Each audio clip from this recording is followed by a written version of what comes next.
they have delivered the most extraordinary set of video resources that are going to go alongside my teaching and these sessions. Hello. So, William Byrd's Mass for Five Voices. What's it all about? Well, let's start in 1540, around the time that William Byrd was born. Then, King Henry VIII had just about finished his massacre of the monasteries.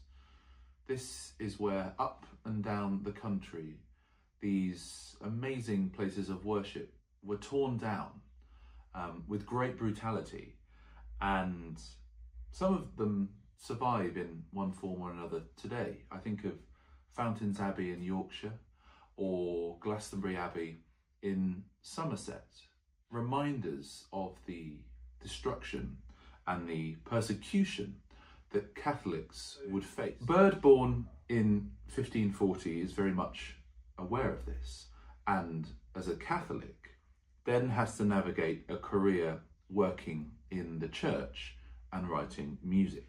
So this Mass was composed in the 1590s. It's my job to introduce the Kyrie, which is the opening sort of introduction to the Mass.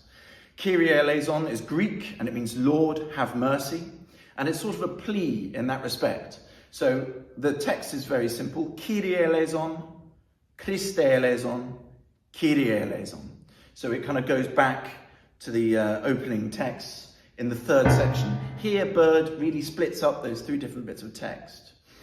Lord have mercy, Christ have mercy, Lord have mercy. And he has these double bar lines that kind of separate these three ideas. These serve as the introduction to the entire Mass.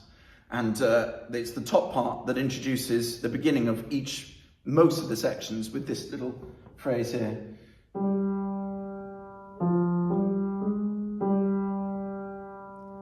And it's that semitone,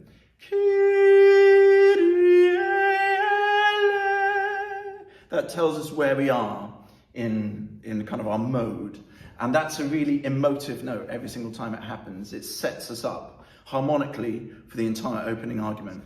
I would just add, as your conductor, the best way to approach this is to breathe as early as you can, as deeply as you can, and then to really focus on keeping that line pure and as well defined as you possibly can.